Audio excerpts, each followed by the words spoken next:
Innal hamdalillah nahmaduhu wa nasta'inuhu wa nastaghfiruh wa na'udzu billahi min shururi anfusina wa min sayyiati a'malina. Man yahdihillahu fala mudilla lahu wa man yudlilhu fala hadiya lahu. Wa asyhadu an la ilaha illallah wahdahu la syarika lahu. Wa asyhadu anna Muhammadan 'abduhu wa rasuluhu la nabiyya ba'dah. Fa inna asdaqal hadithi kitabullah wa khairal huda huda Muhammad sallallahu alaihi wasallam wa syarral umuri muhdatsatuha wa kullu muhdatsatin bid'ah wa kullu bid'atin dhalalah wa kullu dhalalatin finnar.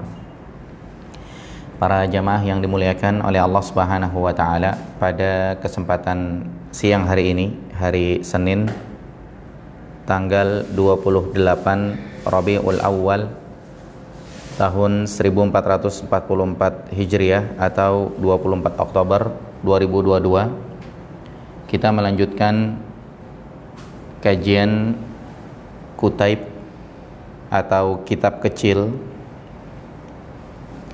Risalah fi Ahkamis Sujud As-Sahwu, yaitu terkait pembahasan pedoman lengkap tentang 3 sujud.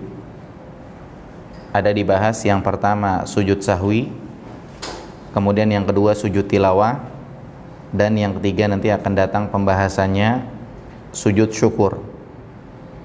Ini dibahas insyaallah secara ringkas dan praktis bersama dengan penulis dari kitab kecil ini, yaitu guru kita Syekh Abdul Razak Asy-Syawi hafizahullah. Melanjutkan pertemuan yang sebelumnya, kemarin kita sudah bahas dari halaman yang ketiga terkait pembahasan yang pertama, yaitu tentang sujud sahwi. Kemarin sudah disampaikan bahwa di dalam sholat, setan itu berusaha keras untuk merusak sholat seseorang, sehingga mengakibatkan apa? Mengakibatkan dalam sholatnya itu terjadi kekurangan atau juga terjadi kelebihan. Gara-garanya siapa? Gara-garanya setan. Nah, Allah Subhanahu wa ta'ala mensyariatkan bagi orang yang sholat kemudian dia akhirnya terjadi kekurangan atau terjadi kelebihan, atau mungkin ragu, Allah mensyariatkan untuk sujud di akhir sholatnya. Ini yang disebut sebagai sujud sahwi. Apa tujuannya? Tujuannya adalah sebagai tebusan karena dia udah lupa. Gara-gara setan dia lupa. Kemudian juga sujud yang dilakukan itu bisa menghinakan setan. Jadi ketika dilakukan sujud sahwi, setan merasa terhina. Awalnya dia ngerasa berhasil, sudah merusak sholat seseorang, sehingga mungkin terjadi kelebihan, kekurangan, keraguan-raguan. Ada syariat sujud sahwi sebagai tebusan, dia udah lupa ketika sholat. Kemudian juga sebagai penghinaan buat setan. Kalau sujud sahwi dilakukan, setan itu akan merasa terhina. Kemudian sebagai penutup kekurangan. Jadi dia sholat kelebihan itu kekurangan, harusnya sholat tuh pas gitu, jangan kelebihan. Atau ketika dia sholat kekurangan, ya jelas kekurangan juga, harusnya sholat itu pas, nggak boleh kurang. Nah, ketika dilakukan sujud sahwi, maka itu sebagai penutup kekurangannya itu. Apa hikmahnya? Hikmahnya disebutkan di halaman 5 ya. Jadi Nabi SAW ngalamin lagi sholat lupa, ngalamin. Hikmahnya adalah Yang pertama, menutup celah buat orang-orang yang berlebihan kepada Rasulullah Sallallahu Alaihi Wasallam. Mungkin kalau bahasa sekarang yang lagi viral, jangan dianggap Rasulullah itu Sallallahu Alaihi Wasallam sakti gitu, enggak. Rasulullah SAW itu manusia biasa, lagi sholat aja ngalamin lupa. Makanya salah ya kepada mereka yang berlebih-lebihan kepada Rasulullah SAW. Tapi kalau mencintai Rasulullah SAW nggak salah, mencintai Nabi SAW nggak salah, selama benar. Yang salah adalah yang berlebih-lebihan, sehingga diangkat-angkat kayak kasus orang-orang Nasrani ngangkat Nabi Isa sebagai anak Tuhan. Bahkan mereka mengatakan Nabi Isa itu adalah Tuhan. Nah, ini nasihat kepada mereka yang berlebihan kepada Rasulullah SAW. Ingat, beliau manusia biasa, ngalamin lupa juga ketika sholat. Kemudian hikmah yang lain di bagian akhir di halaman 5 disebutkan memberikan ketenangan buat orang yang ngalamin. Jadi kalau ada orang yang ngalamin sholatnya lupa sehingga terjadi kekurangan atau kelebihan, tenang aja, karena Nabi aja ngalamin gitu juga begitu. Jangan ngerasa gimana-gimana, nggak usah. Sehingga ini diantara hikmahnya. Nah, kemudian di halaman 6 paragraf kedua diingatkan bahwa sujud sahwi itu disyariatkan kalau ada penyebabnya. Ini berlaku dalam sholat wajib dan berlaku juga dalam sholat sunnah. Pertanyaannya, apa penyebab sujud sahwi itu dilakukan? Jawabannya ada 3 di halaman 7. Sebab yang pertama bisa jadi karena ada kelebihan. Contoh misalkannya rukuknya 2 kali, harus kan rukuk 1 kali dalam 1 rakaat. Dia udah rukuk, udah sami Allahu liman hamidah, rukuk lagi. Kalau itu terjadi, maka ini kelebihan namanya. Atau misalkannya kalau ada kekurangan, sebab yang kedua. Nah, kalau ada kekurangan, contoh mestinya 4 rakaat, dia baru 3 rakaat. Ini ada kekurangan namanya. Atau misalnya contoh ada keraguan-raguan. Udah bener 4 rakaat, dia tadi rakaat kedua sudah tahiyat pertama, rakaat keempat itu udah tahiyat terakhir. Tapi ada keraguan-raguan, udah nggak apa-apa, lakukan sujud sahwi saja gitu, karena ada keraguan-raguan gitu. Dan itu terjadi gara-garanya setan. Orang sholat bisa kelebihan, orang sholat bisa kurang, atau orang sholat bisa ragu-ragu gara-garanya setan. Makanya lakukan sujud sahwi sebagai penghinaan buat setan yang sudah ganggu orang sholat itu.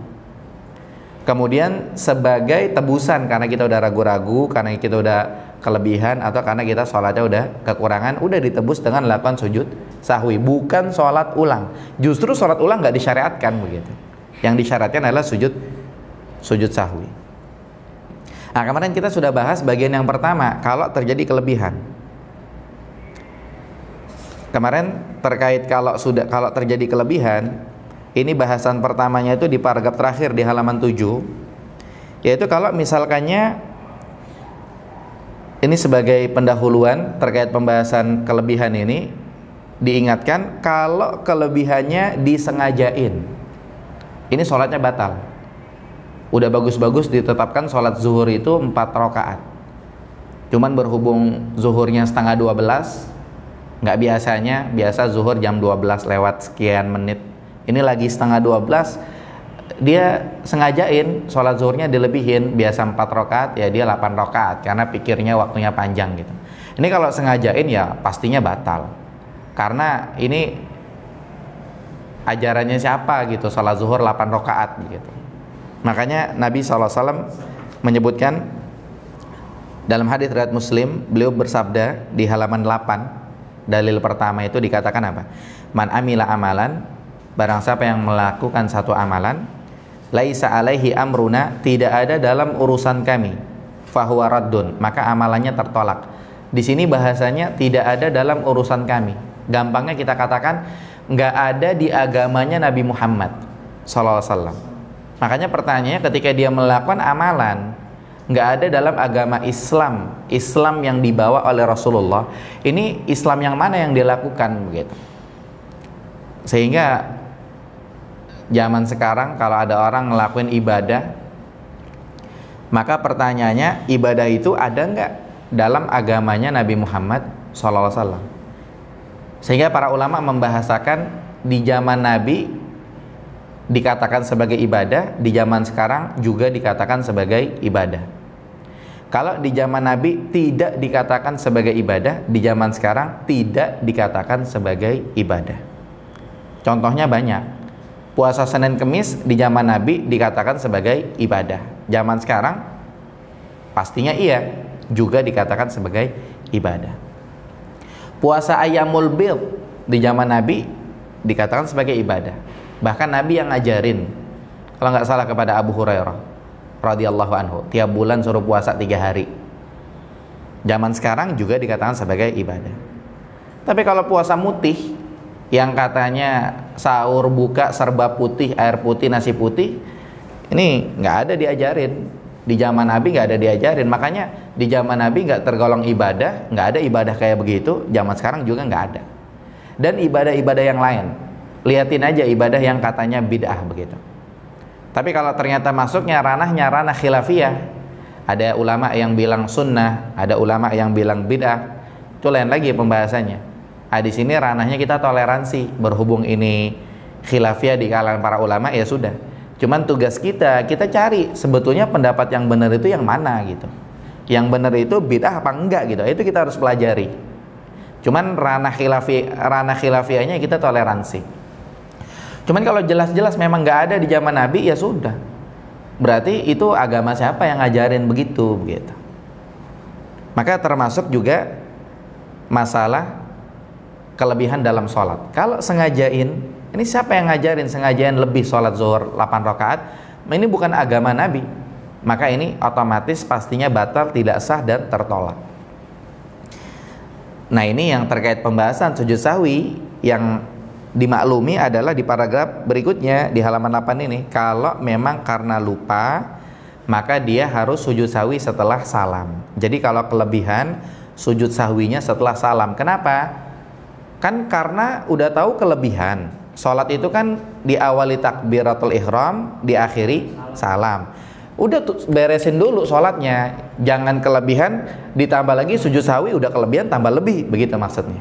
Jadi kalau udah tahu kelebihan, ya sudah sujud sahwinya setelah salam. Ya contoh misalkannya ketika kita udah salam, contoh sederhana saja. Ini kita udah salam, tahu-tahu istri kita bilang tadi sholatnya kelebihan 1 gitu.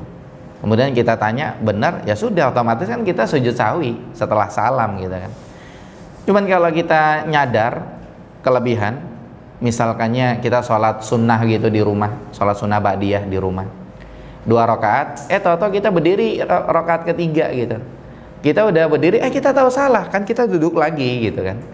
Ya sudah, kita beresin dulu, kita salam. Habis itu kita sujud sahwi setelah itu. Itu kelebihan.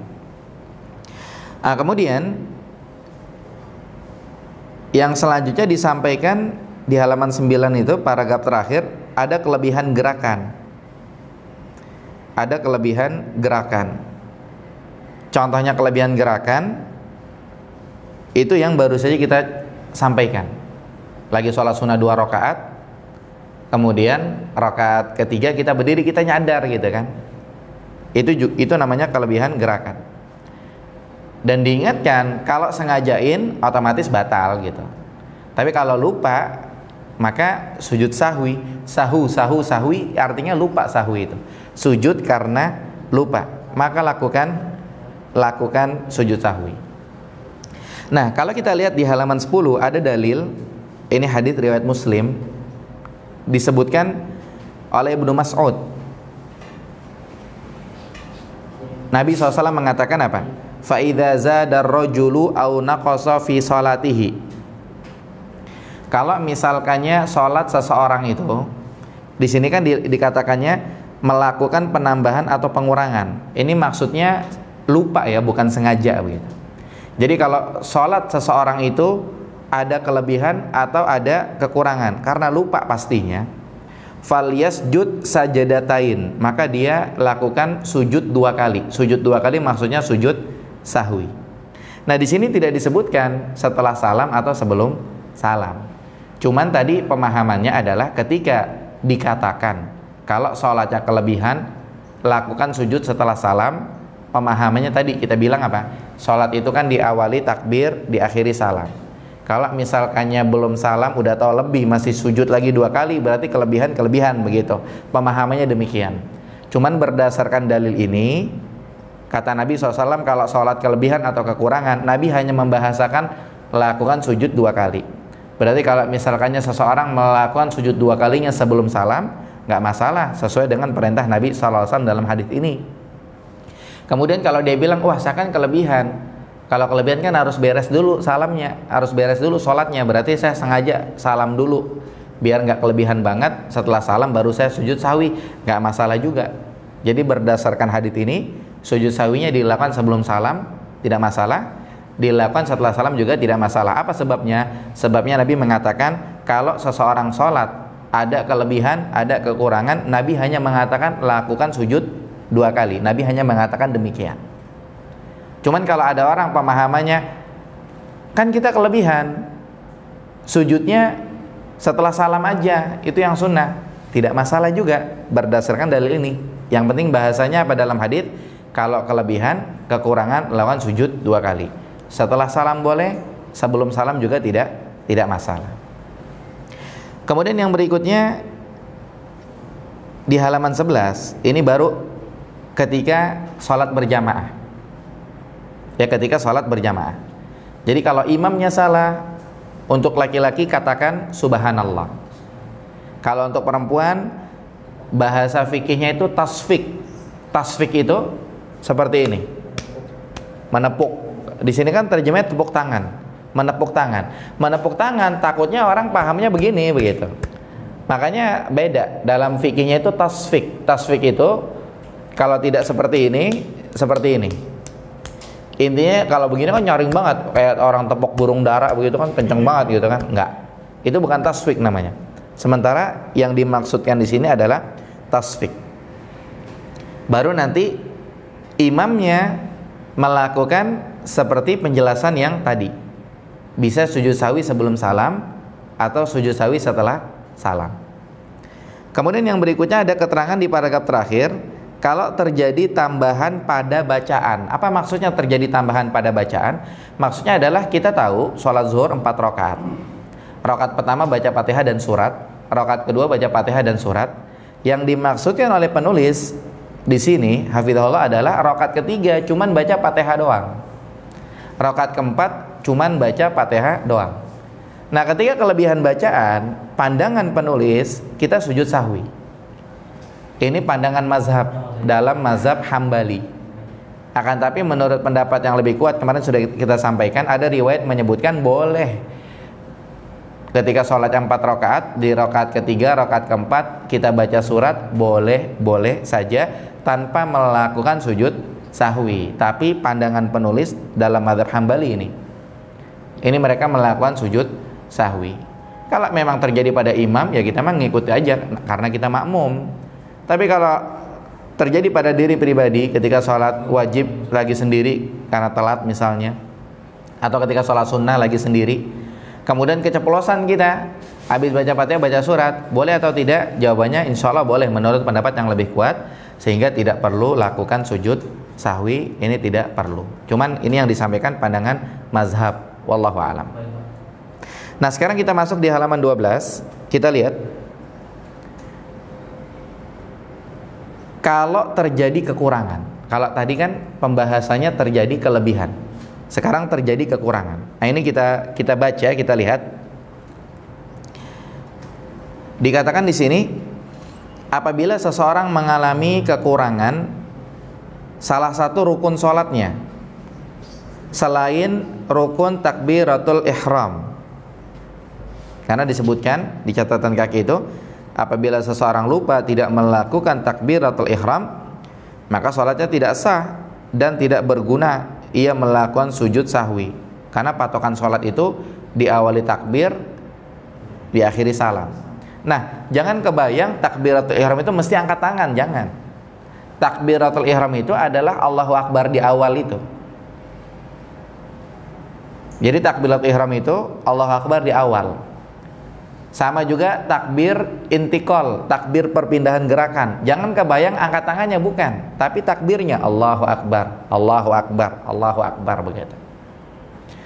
Nah, ketika orang itu misalkannya dia masuk sholat berjamaah terlambat, kemudian ketika dia masuk sholat dia nggak bilang Allahu Akbar, langsung aja dia gabung, begitu kan.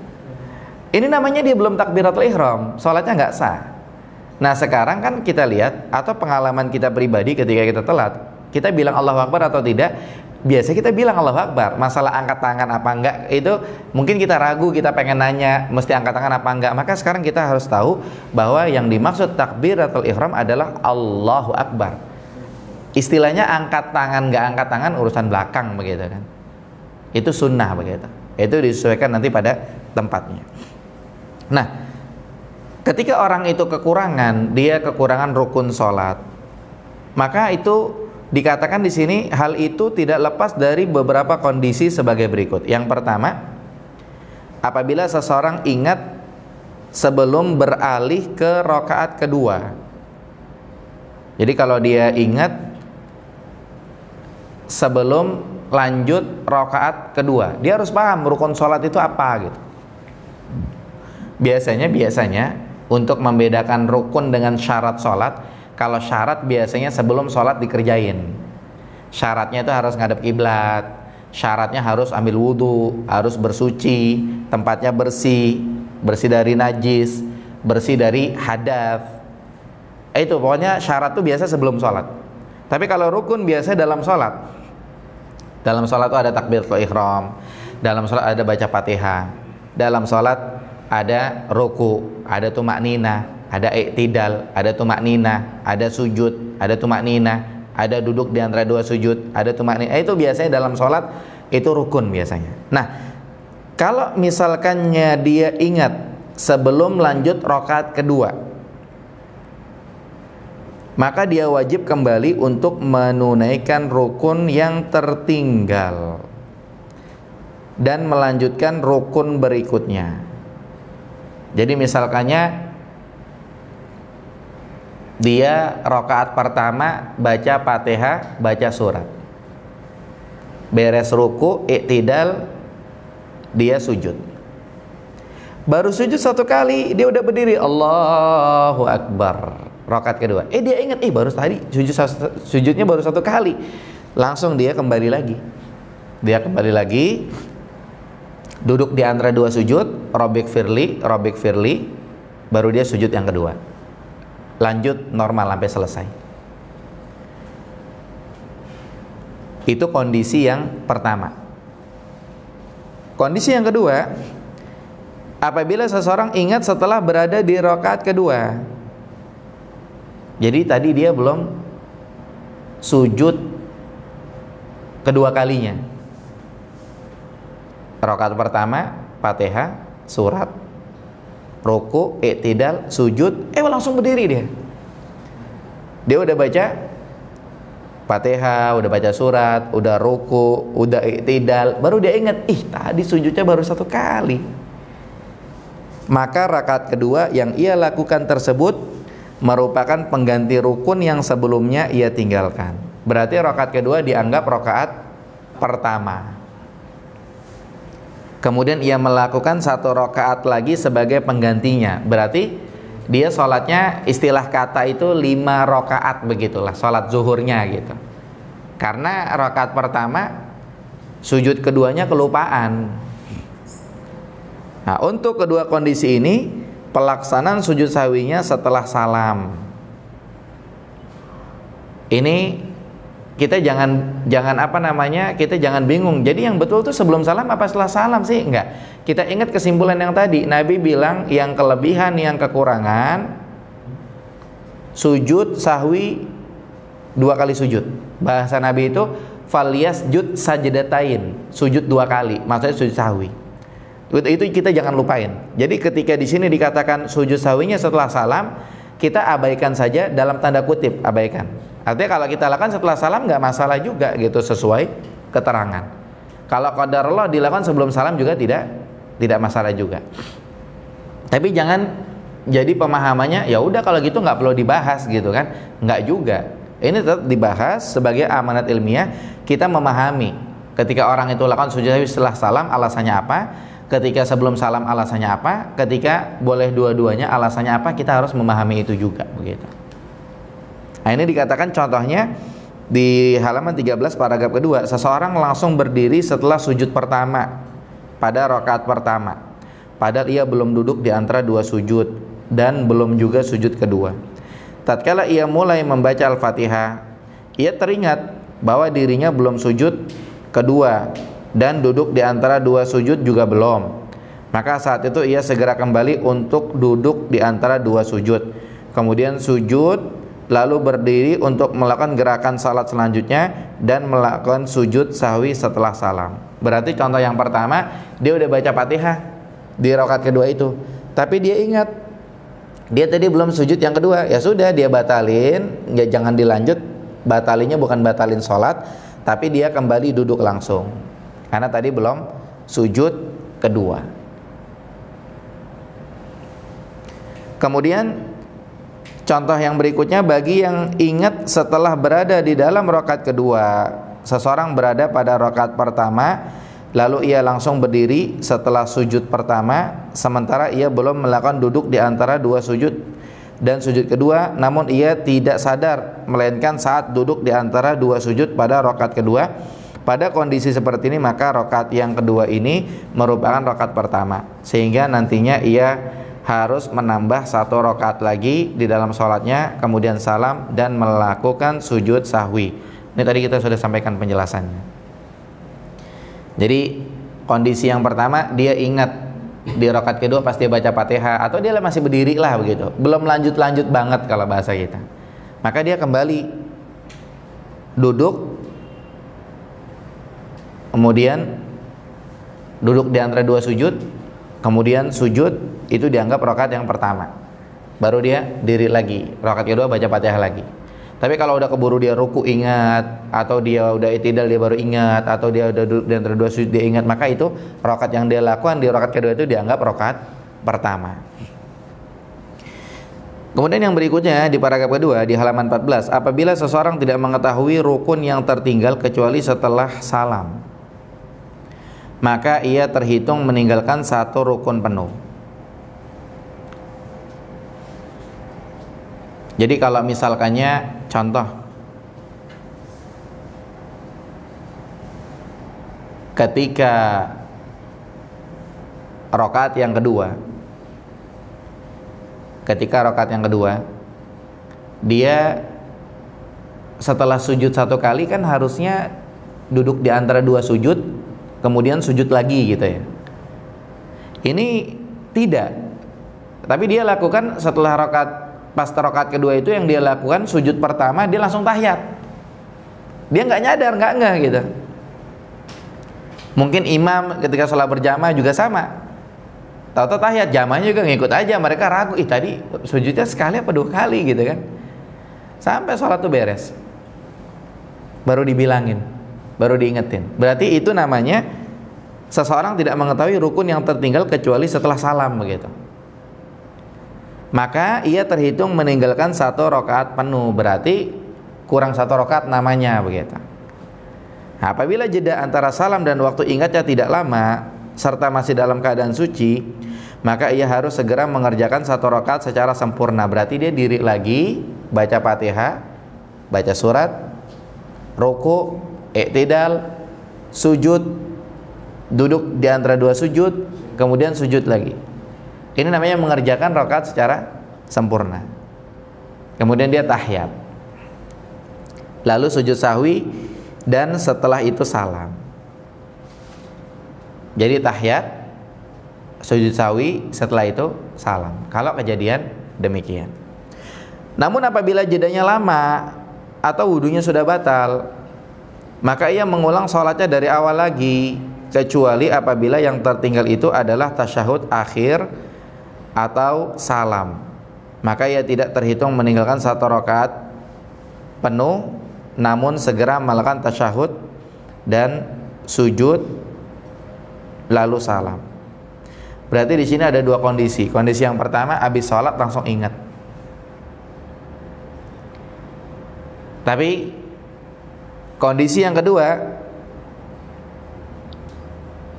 mungkin dia udah batal wudunya, udah gerak sana gerak sini udah lama, baru dia ingat. Nah, kalau kondisi yang pertama tinggal dilengkapin satu rakaat kurang yang tadi kita contohkan. Tapi kalau kondisi kedua udah jeda lama, maka sholatnya batal. Nah, dia harus ulang dari awal sampai akhir. Kemudian di sini dikecualikan kalau yang lupanya itu tasyahud akhir atau dia lupanya salam, maka ia tidak terhitung meninggalkan satu rakaat penuh, namun segera melakukan tasyahud dan sujud lalu salam. Jadi kalau yang dicontohin ini kemungkinannya kecil. Kemungkinannya kalau saya pribadi belum pernah mengalami ya, istilahnya ada orang sholat, kemudian pas rakaat terakhir dia belum salam, tahu-tahu udah diri aja kemana begitu. Kan padahal ditutup salam, assalamualaikum warahmatullahi gitu. Tahu-tahu dia udah diri, ini kemungkinan mungkin kecil, atau kita mungkin belum ngalamin, atau kalau ngalamin juga jarang-jarang. Kalau saya pribadi belum pernah ngalamin itu, mesti salam kalau ada duduk terakhir gitu. Tapi yang pernah saya alami waktu itu adalah ketika sholat tarawih. Jadi ketika sholat tarawih itu, pada rakaat yang kedua, setelah sujud satu kali, kan duduk di antara dua sujud. Saya tahiyat waktu itu. Tahiyat langsung salam. Kan sholat tarawih 2 rakaat begitu. Nah, kemudian ada bapak-bapak, ada Pak Haji ngingetin di belakang. Katanya, Ustadz, tadi sujudnya baru 1 kali gitu. Maka solusinya bagaimana? Solusinya rakaat kedua itu dianggap batal. Tambah lagi 1 rakaat, kemudian sampai tahiyat lakukan sujud sahwi sesuai keterangan sebelum salam begitu.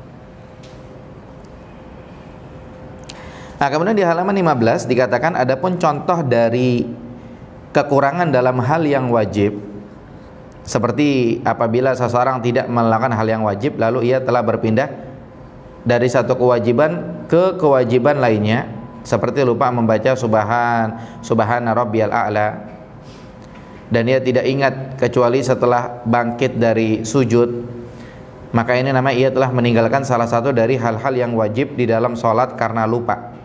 Maka dari itu ia sebaiknya tetap melanjutkan sholatnya dan melakukan sujud sahwi sebelum salam. Sebab Nabi SAW ketika beliau meninggalkan tasyahud awal tetap melanjutkan sholatnya dan tidak kembali lalu melakukan sujud sahwi sebelum salam. Jadi kalau yang kedua ini dibedakan, yang tertinggal yang rukun apa yang wajib. Kalau yang rukun maka harus dihadirkan. Kalau yang rukun harus dihadirkan. Contoh, ketika rakaat pertama kemudian sujud langsung diri rakaat kedua, padahal duduk di antara dua sujud rukun, sujud kedua rukun, itu harus dihadirkan. Berarti ketika dia rakaat kedua lagi baca Fatihah dia ingat, dia harus balik, harus tetap ngejalanin rukun sholat yang tertinggal. Beda kalau wajib sholat. Di antara wajib sholat itu kalau yang dialami oleh Nabi SAW adalah tahiyat pertama. Jadi kalau misalkannya orang sholat isya 4 rakaat, rakaat pertama lancar, rakaat kedua tahiyatnya lupa, langsung dia rakaat ketiga, rakaat keempat, baru sambil tahiyat terakhir dia ingat, tadi belum rakaat kedua. maka lanjut sampai salam. Kemudian sujud sahwi. Atau sebelum salam lakukan sujud sahwi sebagai penebus. Dan sholatnya nggak perlu diulang. Tahiyat pertamanya nggak perlu dihadirkan karena dia wajib, bukan rukun. Sama juga ketika seorang meleng dalam sholatnya, dia ketika ruku nggak lupa baca doa ruku, atau ketika sujud lupa baca doa sujud. Dia tahu, dia lupa, dia tahu gitu kan. Ini kenapa dia lupa? Gara-garanya setan. Caranya gimana? Solusinya gimana? Lakukan sujud sahwi. Nggak perlu menghadirkan wajib sholat yang tadi lupa, itu nggak perlu. Karena wajib sholat dengan rukun berbeda. Kalau rukun harus dihadirkan, harus ada, nggak boleh hilang. Tapi kalau wajib sholat, kalau lupa, ya sudah, tetap sujud sahwi, nggak perlu diganti wajib sholat yang hilang itu. Ini kekurangan. Kemudian yang berikutnya di halaman 15 paragraf akhir ini, kalau ragu, ya, untuk contoh dalam kondisi ragu antara adanya penambahan atau pengurangan. Dia ragu nih, sholatnya udah bener 4 rakaat apa belum nih sholat zuhur gitu kan. Dia ragu. Sekarang misalkannya ternyata kurang, ternyata lebih, atau ternyata udah pas, itu nggak urusan. Di sini permasalahannya dia ragu. Nah di sini lihat, seperti seseorang yang ragu apakah ia sudah sholat 3 atau 4 rakaat. Maka kalau seperti ini, dalam hal ini ia tidak lepas dari 2 kondisi juga. Kalau kelebihan tadi 2 kondisi. Yang pertama, dia masih mungkin balik. Yang kedua, dia udah nggak mungkin balik. Kalau kelebihan, kalau masih mungkin balik, maka dia balik. Tapi kalau udah nggak mungkin balik, maka rakaat keduanya itu yang tadi kita contohin itu dianggap rakaat pertama, kan begitu kalau kelebihan. Nah di sini kalau ragu ada 2 kondisi juga. Yang pertama di halaman 16, apabila seseorang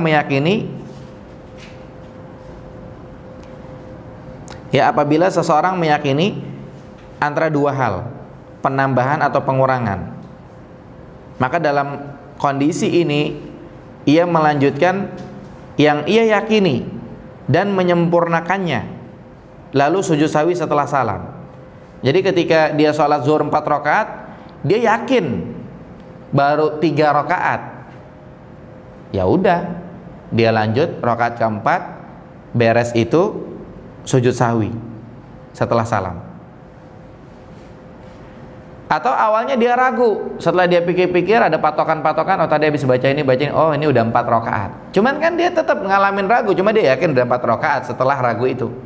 Sama aja, lanjut sampai salam baru lakukan sujud sahwi. Kemudian yang kedua, apabila seseorang merasa tidak yakin pada salah satu dari 2 hal yang ia ragukan, dia pikir-pikir ini udah 3 rakaat, dia juga nggak yakin. Dia pikir-pikir ini udah 4 rakaat, dia juga nggak yakin gitu. Kalau yakin 3 rakaat, lanjut rakaat keempat, salam sujud sahwi. Kalau yakin 4 rakaat, lanjut sampai salam sujud sahwi. Ini dia nggak yakin. Dibilang 3 dia jangan-jangan bukan, dibilang 4 jangan-jangan bukan gitu kan. Nah, maka dalam kondisi ini ia melanjutkan apa yang diyakini, yaitu meyakini adanya kekurangan, lalu menyempurnakannya dan sujud sahwi sebelum salam. Jadi kalau seperti itu, ya udah anggap aja kurang, begitu maksudnya. Kalau yang tadi yang di awal sholat zuhur 4 rakaat, setelah dia ragu, dia yakin 3 rakaat, berarti lanjut rakaat keempat sampai salam sujud sahwi. Atau awalnya dia yakin, awalnya dia ragu, setelah dia pikir-pikir dia yakin ini udah rakaat keempat, lanjut sampai salam sujud sahwi. Tapi kondisi yang kedua beda. Kondisi yang kedua dia bilang udah 4 rakaat, kayaknya enggak. Udah baru 3 rakaat, kayaknya udah 4. Anggap aja 3 gitu. Anggap aja 3 tambah 1 lagi, kemudian nanti sujud sahwinya sebelum salam. Begitu.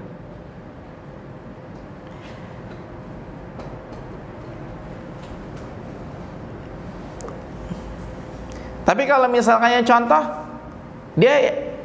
dia misalkannya contoh, ini udah 4, cuman tadi dia ragunya gimana gitu kan, ya sudah, berarti dia tetap lanjut apa yang dia yakini, berarti kan istilahnya di situ dia awalnya ragu, cuma udah yakin. Kayak contoh nih, kita kadang ngalamin mungkin sholat maghrib karena telat dalam perjalanan, macet dan lain-lain, akhirnya kita sholat sendiri.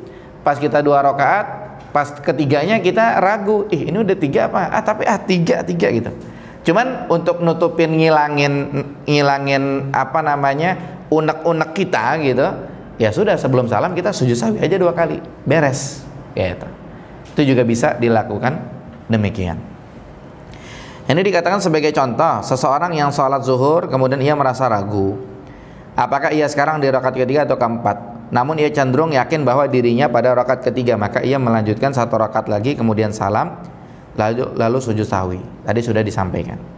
Dan contoh yang berikutnya diantara kondisi yang sama-sama meragukannya, ya disebutkan seseorang yang dia sholat zuhur, lalu ia ragu apakah sedang berada di rakaat ketiga atau keempat. Ia sama sekali tidak yakin sedikit pun berada pada rakaat ketiga atau keempat. Dalam hal ini tetap melanjutkan sholat dengan menggunakan keyakinan jumlah rakaat terkecil, yaitu berada di rakaat ketiga, kemudian melanjutkan 1 rakaat berikutnya dan sujud sahwi sebelum salam. Tapi kalau dia rakaat terkecilnya memang istilahnya bukan kekurangan, dia cuma ragu-ragu gimana gitu, yakin tapi ragu begitu. Rakaat sholat maghrib dia udah benar 2 rakaat, udah tahiyat. Rakaat ketiga pas dia ruku, pas dia sujud, di situ muncul keraguan-keraguan, tapi dia yakin itu rakaat ketiga gitu kan. Tapi kan muncul keraguan-keraguan. Maka di sini nggak perlu diambil rakaat yang terkecilnya, dianggap dia 2 rakaat, nggak perlu. Cuman untuk menebus keraguan-keraguannya langsung saja dia sujud sahwi 2 kali sebelum salam. Ya, kalau ada yang bingung apa sih doanya sujud sahwi, ya doa ketika sujud. Doa sujud sahwi doa ketika sujud sama, subhana rabbiyal a'la, subhana rabbiyal a'la wa bihamdi. Kemudian berikutnya, apabila di paragraf kedua di halaman 17, apabila seorang makmum masbuk ragu, dia makmum masbuk terus ragu, apakah ia masuk mengikuti jamaah dengan imam pada rakaat pertama atau kedua, maka yang ia jadikan patokan adalah rakaat kedua. Atau seorang makmum ragu apakah ia sudah mendapatkan 1 rakaat atau belum, maka yang ia lakukan adalah meyakini belum mendapatkan 1 rakaat, lalu sujud sahwi. Jadi kalau kita masbuk, kita tadi ingat kita masuknya rakaat ketiga apa keempat ya, anggapnya yang lebih sedikit, yaitu kita masuknya rakaat keempat begitu. Nah, cuman kalau yakin tapi ragu, ya sudah, tetap normal aja tadi kayak kita bilang. Kayak misalkannya sholat sunnah ba'diyah, sholat sunnah ba'diyah isya, kita sholatnya di rumah misalnya. Pas kita rakaat kedua kita ragu, kemudian kita berdiri lagi rakaat ketiga gitu kan, kemudian kita sujud sahwi, nggak masalah. Tapi kalau kita ragu terus kita yakin kita sujud sahwi doang, nggak perlu berdiri lagi juga nggak masalah. Hanya kita istilahnya menampar keraguan-raguan itu dengan sujud sahwi. Dengan itu setan akan terasa tertampar dan dia terhinakan begitu. Kemudian berikutnya, apabila seseorang ragu telah meninggalkan salah satu rukun, maka kondisinya seperti saat ia benar-benar meninggalkannya, sehingga ia harus mengerjakan rukun yang tertinggal itu dan melanjutkan rukun selanjutnya. Jadi kalau dia ragu meninggalkan 1 rukun, anggap aja beneran dia meninggalkan gitu. Contoh, dia di rakaat pertama harusnya kan sujudnya 2 kali, cuman dia ragu, anggap aja dia salah gitu. Jadi jangan ragunya itu kemudian dia ngerasa benar, tapi anggap aja dia salah. Itu maksudnya. Kemudian apabila seorang ragu telah meninggalkan salah satu wajib sholat, maka ia tidak perlu mengkhawatirkan keraguan tersebut dan tidak perlu sujud sahwi. Begitu pula jika ia ragu adanya penambahan, maka tidak perlu ia mengikuti keraguannya, karena hukum asalnya adalah tidak ada penambahan. Ya, sekali lagi, apabila seseorang ragu telah meninggalkan salah satu wajib sholat, dia ragu, tadi tahiyat pertama apa enggak ya?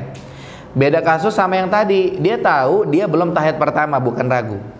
Kalau kasus yang tadi, dia tahu dia belum tahiyat pertama, maka sholatnya nggak batal, tinggal nanti dia sujud sahwi aja, karena dia tahu.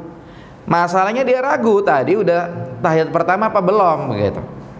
Maka ia tidak perlu mengkhawatirkan keraguan tersebut dan tidak perlu sujud sahwi, nggak perlu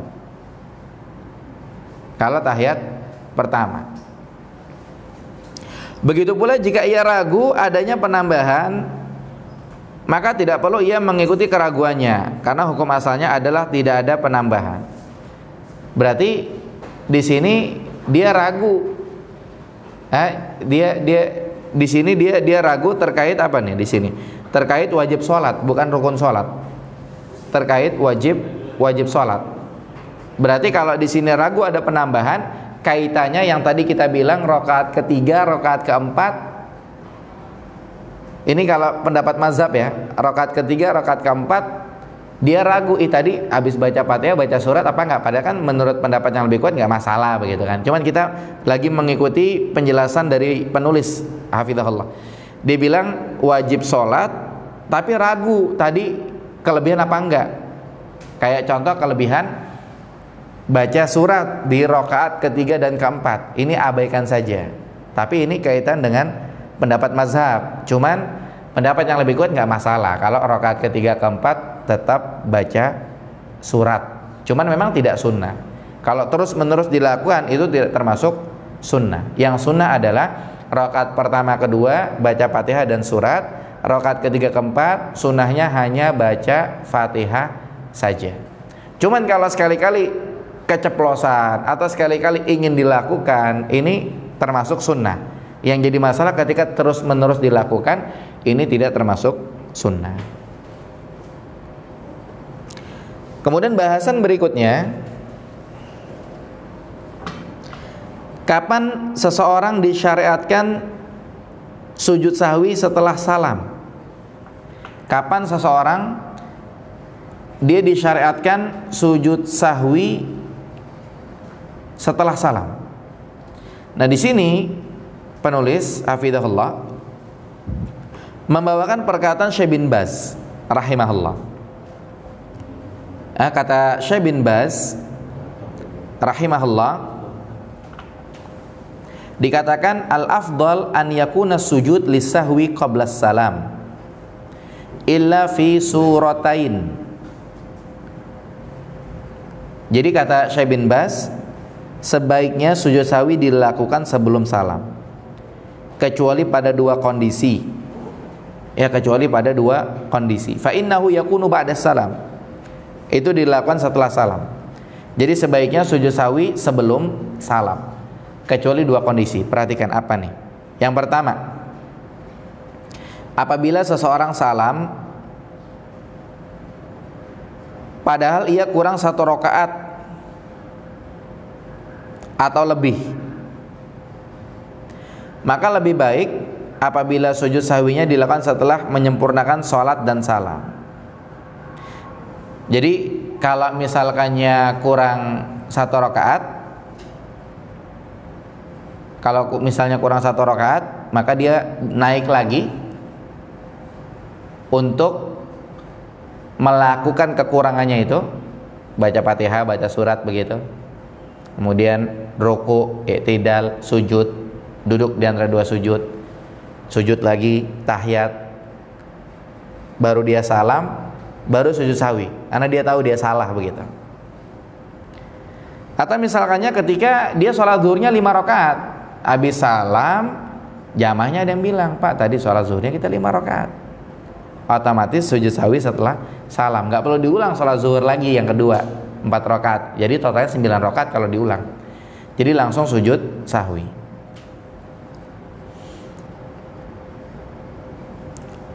Kemudian dikatakan di halaman 19 baris yang ketiga, hal ini sebagaimana yang dilakukan oleh Nabi SAW. Ya, karena Nabi SAW ketika beliau salam karena lupa kurang 2 rakaat sebagaimana yang disebutkan di dalam hadis Abu Hurairah radhiyallahu anhu. Kemudian juga lupa kurang 1 rakaat sebagaimana disebutkan dalam hadis Imran bin Husain radhiyallahu anhuma. Beliau SAW sujud sahwi setelah sempurna dan salam.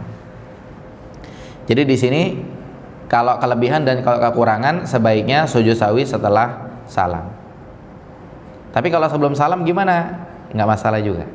Cuman di sini kan pandangan Syekh bin Baz rahimahullah.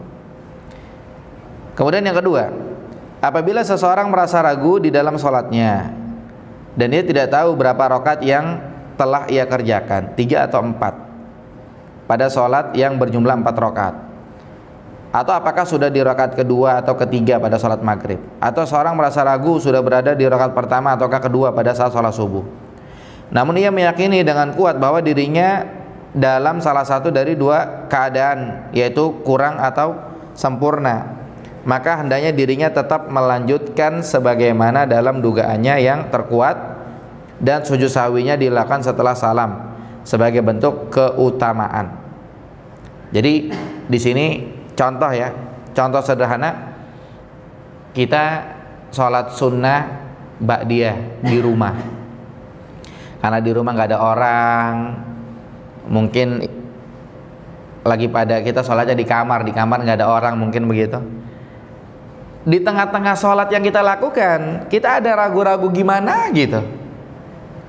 Solusinya gimana? Solusinya adalah ketika kita udah beres, assalamualaikum warahmatullah, assalamualaikum warahmatullah, sebelum kita gulung sejadah, kita sujud aja 2 kali sebagai penebus keraguan-raguan kita.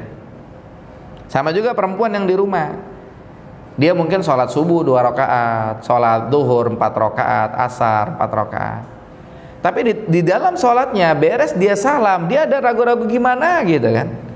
Ya sudah, lakukan sujud sahwi biar dia tenang begitu. Lakukan sujud sahwi setelah salam. Dengan itu dia sebagai bentuk afdoliyah saja begitu. Ya, sebagai bentuk afdoliyah.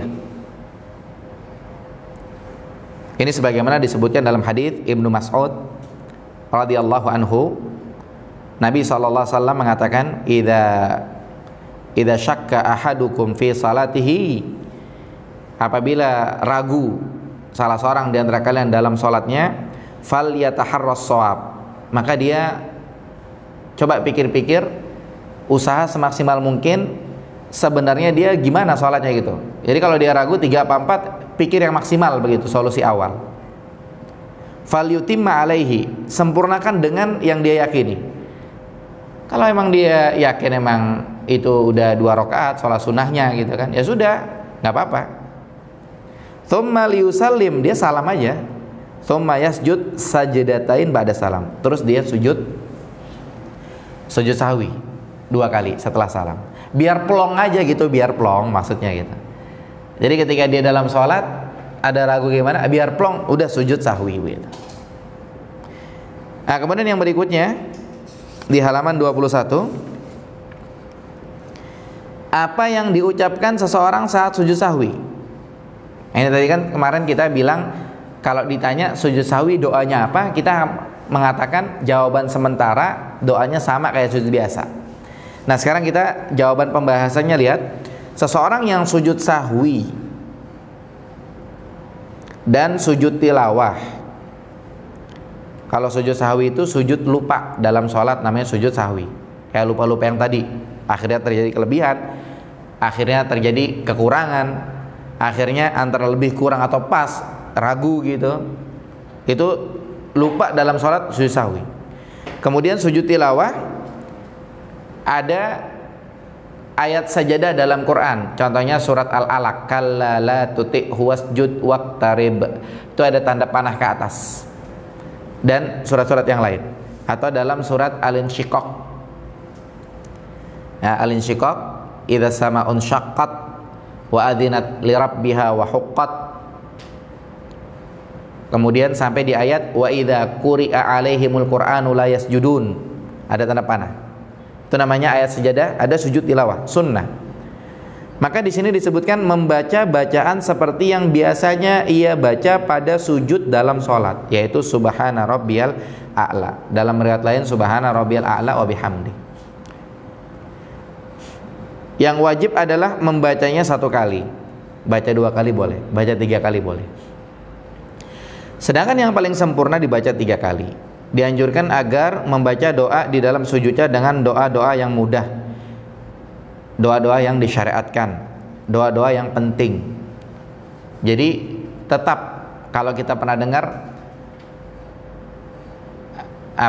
dalam hadis itu, posisi seorang hamba yang paling dekat dengan Tuhannya, dengan Robnya adalah ketika sujud. Sujud apa aja? Mau sujud sahwi, sujud tilawah, sujud normal, sujud sholat rakaat pertama, kedua, pokoknya ketika sujud. Makanya di sini walaupun sujud tilawah ada ayat sejadah, kita boleh berdoa kepada Allah Subhanahu wa taala.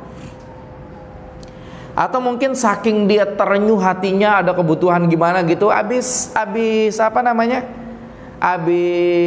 sholat, tahu-tahu dia tersujud gitu. Mungkin dia berdoa, dia tersujud. Baca doa-doa bebas pada Allah. Walaupun itu bukan sunnah, bukan kayak pengen doa sengaja sujud, bukan sunnah, bukan.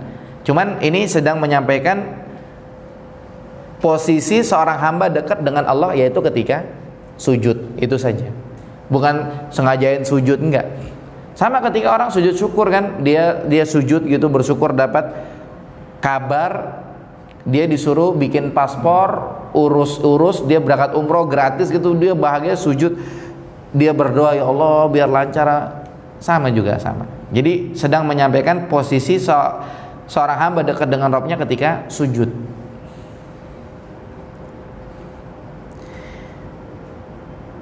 Nah, kemudian disebutkan ini berdasarkan sabda Nabi sallallahu alaihi wasallam, wa ammar ruku fa'azzimu fihi rabb azza wajal.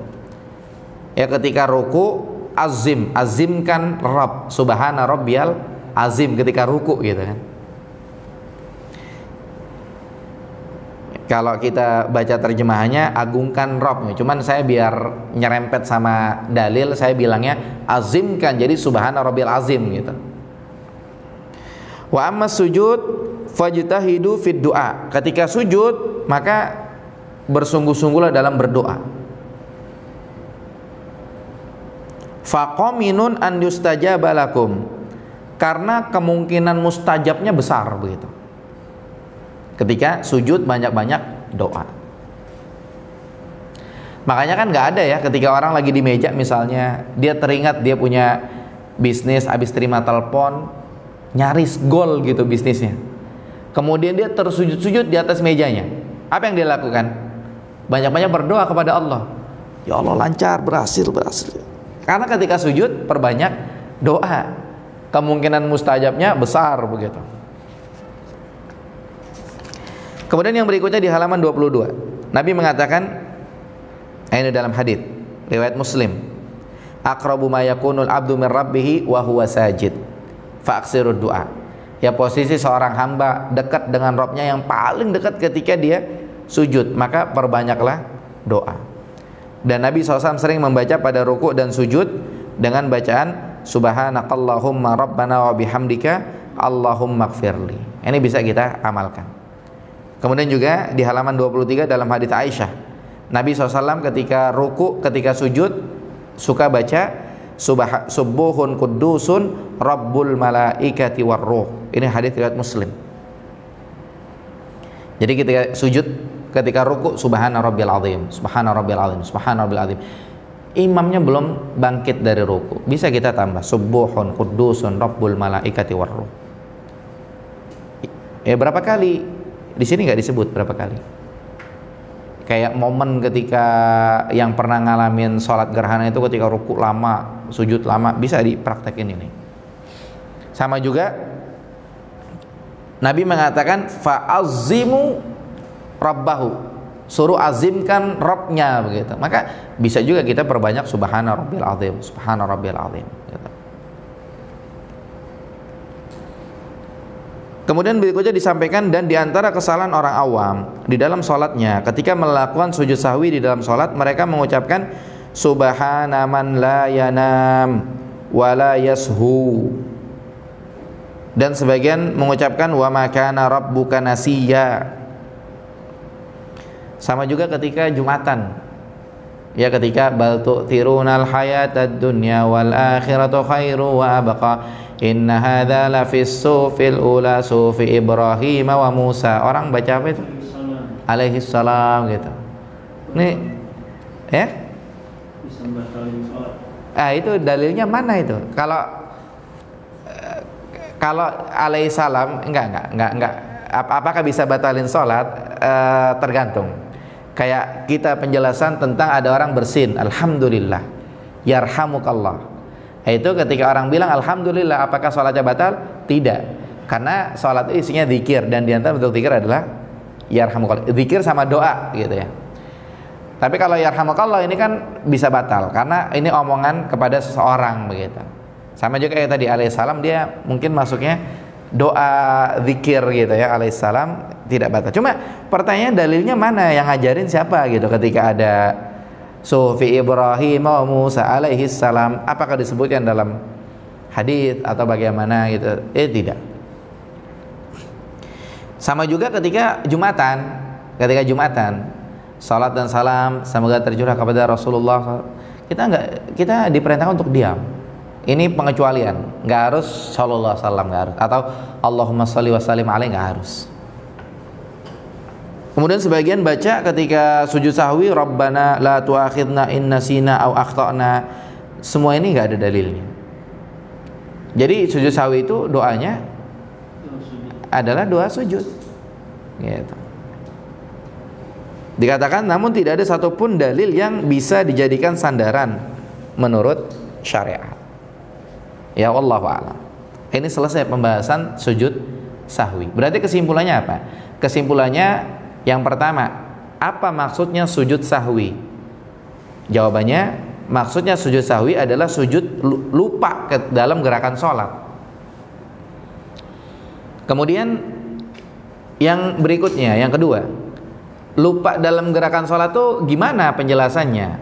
Maka penjelasannya, jawabannya adalah bisa jadi gara-gara lupa akhirnya terjadi kelebihan, gara-gara lupa terjadi kekurangan, gara-gara lupa terjadi ragu. Nah, itu bagaimana cara sujud sahwinya? Caranya adalah kalau terjadi kelebihan, maka dilihat kemungkinannya ada dua. Lagi rakaat pertama harusnya 2 kali sujud, baru 1 kali sujud, dia kelebihan, udah berdiri begitu kan? Berarti kan kurang rukunnya. Mesti balik lagi dia kalau dia ingat gitu. Tapi yang kedua, kalau memang terjadi kelebihan, dia langsung berdiri aja, dia nggak ingat tadi kurang sujud keduanya pada rakaat pertama. Tahu-tahu dia baca Fatihah, baca surat, dia ruku, dia i'tidal, dia sujud, duduk di antara 2 sujud, dia ingat, tadi baru 1 kali sujud rakaat pertama, maka itu dianggap rakaat pertamanya dia yang tadi dianggap angus gitu. Nanti tinggal dia lakukan sujud sahwi di akhir, setelah salam. Sebelum salam boleh gitu. Atau kalau terjadi kekurangan, kekurangannya ini apa nih, rukun atau wajib? Kalau wajib maka lakukan sujud sahwi dan dia nggak perlu diulang, nggak perlu menghadirkan yang tadi ketinggalan. Contohnya wajib sholat lupa tahiyat pertama sholat zuhur, ya udahlah sujud sahwi beres, dan dianggap lunas begitu. Ini kan terjadi kekurangan. Tapi kalau terjadi kekurangannya adalah rukun, dia sholatnya salam kan, kata jamaah baru 3 rakaat pak, ya udah diri lagi Allahu Akbar, lanjut sampai beres, sampai salam, maka dia sujud sahwi. Ya sujud sahwi karena terjadi kekurangan. Sebelum salam atau setelah salam? Boleh dua-duanya. Boleh sebelum salam, boleh setelah salam. Kemudian yang ketiga, kalau terjadi keraguan-raguan. Nah, kalau keraguan-raguan, kasusnya ada dua juga. Kalau dia bisa mengkondisikan ragunya 3 rakaat apa 4 rakaat begitu, maka dianggapnya apa namanya? Dianggapnya 3 begitu ya. Tapi kalau dia tidak bisa mengkondisikan, maka coba dia berusaha semaksimal mungkin. Jadi kalau dia ragu, dia bisa mengkondisikan. Kalau 3 ya 3, kalau 4 ya 4 begitu. Kalau dia ragu, bisa mengkondisikan. Tapi kalau dia ragu, tidak bisa mengkondisikan, dia berusaha semaksimal mungkin. Atau dia ambil yang paling rendah gitu. Tapi kalau ujung-ujungnya dia yakin, ya udah lanjut aja sampai beres, lakukan sujud sahwi. Berarti di sini kalau kelebihan dia ngaruhnya masih mungkin balik apa enggak begitu. Kalau kekurangan, yang kurang itu rukun apa wajib. Tapi kalau keraguan-raguan, dia ragunya bisa menentukan atau tidak. Kalau dia bisa menentukan, kalau 3 ya 3, 4 ya 4, ya silahkan. Tapi kalau dia tidak bisa menentukan, ambil yang paling rendah. Tapi kalau akhirnya dia bisa menentukan, sempurna ya sudah. Yang penting sujud sahwi aja buat nebus keraguan-raguannya itu. Baru ditanya doanya apa? Doanya seperti sujud normal. Dan boleh juga memperbanyak doa dalam sujudnya itu. Sampai sini pembahasan selesai, mudah-mudahan bisa dipahami dengan baik. Baik, wallahu a'lam. Nih waktunya masih ada. Masih berapa menit lagi ini?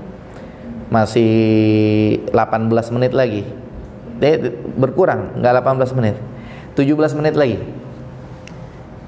Mungkin sebelum dilanjut ke pembahasan sujud tilawah, apabila ada pertanyaan terkait pembahasan, silakan. Ada pertanyaan masuk atau tidak? Fadhal, Pak. Yang pertama itu Ustaz, awalnya ragu, tapi setelah kadang-kadang ada pencetus yang bikin yakin tadi saya sudah sekian gitu. Apakah itu masuk perlu sujud sahwi atau enggak? Yang kedua, kalau tadi sujud sahwinya setelah salam, bagaimana dengan makmumnya?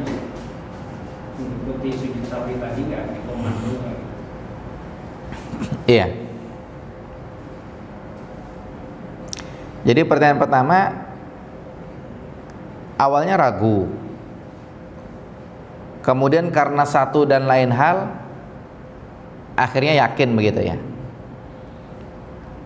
Maka ini seperti apa begitu? Nah, tadi kita sampaikan sujud sahwi itu kan ada 3 kemungkinan. Kemungkinan yang pertama kelebihan. Kalau kelebihan ini ngaruhnya ini masih mungkin balik apa enggak? Kayak contoh tadi rakaat pertama mestinya sujudnya 2 kali, dia baru 1 kali udah berdiri. Ini kan namanya kelebihan begitu kan? Masih mungkin balik apa enggak? Kalau mungkin balik. Tapi kalau nggak mungkin balik karena dia udah ruku baru ingat atau dia udah sujud baru ingat, nggak perlu balik gitu kan. Kemudian yang kedua, terjadi kekurangan. Kalau terjadi kekurangan, maka lihat yang kurang itu wajib sholat apa rukun sholat. Kalau wajib sholat, kayak tadi contohnya tahiyat pertama wajib sholat, udah abaikan saja, langsung sujud sahwi beres. Tapi kalau yang kurang itu adalah rukun, ya mau nggak mau dia harus lakukan rukun gitu. Kemudian yang ketiga ragu. Kalau ragu ini, yang pertama dia kan ragu nih 3 atau 4. Dia ragu 3 atau 4. Maka kalau dia bisa menentukan, bagus. Kalau dia bisa menentukan 3, berarti 3 aja, sempurnakan sampai beres, baru sujud sahwi. Kalau dia bisa menentukan 4, berarti lanjut sampai salam, baru sujud sahwi. Jadi yang pertama kalau keraguan itu antara 3 sama 4, bukan ambil yang 3, bukan. Jadi kalau antara 3 sama 4, coba dia bisa menentukan apa enggak. Kalau dia bisa menentukan 3, lanjut aja sampai beres. Kalau dia bisa menentukan 4, lanjut aja sampai beres. Cuman dia udah kena sahwinya, udah kena lupanya begitu, maka tetap ngamalin sunnah sujud sahwi gitu. Tapi kalau kondisi yang kedua, dia ragunya nggak bisa menentukan 3 atau 4, maka ambilnya yang 3. Kalau dia tidak bisa menentukan, maka ambilnya yang 3. Kemudian lanjut 4, baru sujud sahwi. Kalau tadi yang ditanyakan awalnya ragu, akhirnya yakin, berarti kan dia udah kena sahwi, udah kena ragu. Ya sudah, lanjut. Yang tadi katanya awalnya ragu, akhirnya yakin, ya sudah lanjut. Yakinnya yakin gimana nih? Yakinnya yakin 3 atau yakin 4? Kalau yakinnya yakin 3, lanjut sampai beres, sujud sahwi juga. Kalau yakinnya yakin 4, lanjut sampai beres, sujud sahwi juga, begitu. Nah kemudian yang berikutnya ditanya, gimana dengan makmum kalau sujud sahwinya setelah salam? Perlu dikomando apa enggak? Enggak perlu. Enggak perlu berdiri, ya para jamaah tadi karena sholatnya kurang, kita akan melakukan sujud sahwi, semuanya siap-siap. Enggak perlu. Langsung aja imamnya sujud sahwi. Sekarang istilah kata makmumnya mau ngikut nggak ngikut mah terserah kan begitu.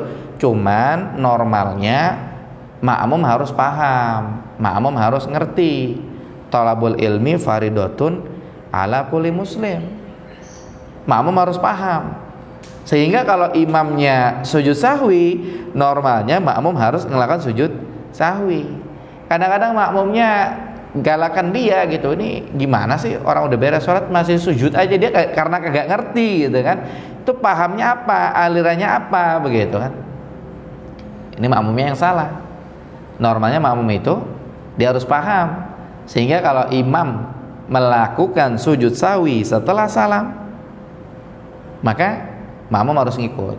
Nah, cuman dari keterangan tadi kapan kita sujud sahwi setelah salam, kapan kita sebelum salam, kan ada keterangannya tuh. Cuman solusinya kan boleh sebelum salam, boleh setelah salam, boleh, karena Nabi mengatakan pokoknya kalau sholat ngalamin kurang, ngalamin lebih harus sujud 2 kali. Nabi bilangnya gitu doang begitu kan. Nah cuman ada imam yang dia ambil prinsip sujud sahwi sebelum salam, takutnya makmum keburu bubar gitu kan. Ini nggak masalah. Nggak masalah. Cuman kalau setelah salam imam melakukan, maka nggak perlu komando diumumin dulu bakalan sujud sahwi, nggak perlu. Imamnya langsung aja sujud sahwi. Makmum mau sujud nggak sujud mah urusan belakang. Cuman normalnya makmum harus paham, karena thalabul ilmi faridatun ala kulli muslim. Belajar agama harus bagi setiap orang Islam. Jadi nggak perlu di komando. Kemudian kalau awalnya ragu, akhirnya yakin, dia udah kena ragu, udah kena sahwi, Jadi kalau awalnya ragu, akhirnya yakin, lanjut aja sampai beres, ujung-ujungnya tetap sujud sahwi juga. Mau sebelum salam, mau setelah salam, lakukan. Cuman kalau tadi ditanya imam setelah salam perlu dikomando makmum, nggak perlu. Normal aja langsung makmum otomatis ngikut. Wallahu a'lam. Ada yang lain yang ditanya? Berarti Ustaz kalau misalnya sebelum salam berarti habis tahiyat akhir langsung Allahu Akbar lagi gitu loh. Allahu Akbar. Iya, kalau misalkannya sebelum salam, habis tahiyat akhir kan normalnya salam. Beres tahiyat, Assalamualaikum warahmatullahi, Assalamualaikum warahmatullahi. Kan normalnya begitu. Cuman berhubung dia kena sahwi, dia kena lupa, dia harus sujud sahwi, maka jangan salam habis tahiyat, tapi langsung Allahu Akbar, baca doa sujud, Allahu Akbar lagi, duduk di antara dua sujud, Allahu Akbar lagi, baca doa sujud, Allahu Akbar lagi, salam, nggak pakai tahiyat, karena tahiyat tadi udah beres. Gitu. Jadi nggak pakai nunjuk lagi ya? Nggak perlu tahiyat lagi, baik sholat sendiri ataupun sholat berjamaah. Wallahu a'lam. nyambung yang Pak Ari tadi Ustaz. Nah, silahkan. Kalau misalnya tadi kan si makmum tidak ikut karena mungkin sudah terlanjur pergi makmum itu. Iya. Saya Ustaz. Nah. Ternyata si imam lagi sendiri bahwa nggak kira 5 menit baru ingat tadi kurang 1 misalnya. Langsung Allahu Akbar lagi. Setelah salam, ada udah pada zikir. Nah, si makmum juga terlanjur pergi, Ustaz. Sah nggak makmumnya, Ustaz? Jadi kalau misalkannya sholat berjamaah, kemudian terjadi kelupaan, ya, terjadi kelupaan, sudah agak berjeda, Ustaz. Iya, sudah terjeda, makmumnya udah pergi, kemudian imamnya ini melakukan sujud sahwi. Iya kan? Iya. Sah atau tidak? Gitu ya. Tadi kan tadi kan dibilangnya imamnya sujud sahwi, makmumnya udah pergi. Sah atau tidak gitu ya. Maka dilihat dulu. Ini kasusnya kelebihan atau kurang atau ragu. Kasusnya kurang. Kalau kurang berarti makmumnya berdiri di rakaat keempat begitu ya. Bukan makmum, imamnya berdiri di rakaat keempat, cuma makmum tadi udah pergi begitu kan? Sholatnya sah atau tidak? Sholatnya nggak sah. Makmumnya nggak sah. Dia kan nanti kan orang pada cerita-cerita, Pak tadi imamnya kurang rakaat keempat, belum sah sholatnya, belum sah. Maka kan pastinya orang pada cerita-cerita gitu. Kecuali kalau nggak ada yang cerita-cerita, nggak nyampe ke telinganya, dia juga nggak tahu apa-apa, taunya udah sah, kan urusannya lain gitu ya. Cuman kan kalau kita ngelihat normal zaman sekarang kan dari mulut ke mulut bakal nyampe itu, maka nggak sah. Maka dia harus lanjutkan sendiri, kemudian disunahkan sujud sahwi. Sebagaimana Nabi SAW disebutkan dalam riwayat, udah sholat, tapi udah jeda lama, baru diingetin. Akhirnya Nabi sempurnakan, baru sujud sahwi. Jadi makmumnya terhitung tidak sah.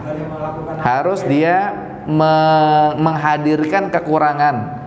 Kalau kekurangannya itu adalah rukun. Wallahu a'lam. Baik. Ada lagi yang ditanya? Tidak ada? Kalau tidak ada, ini masih ada waktu 7 menit, mungkin bonus ya. Jadi cukup insyaallah.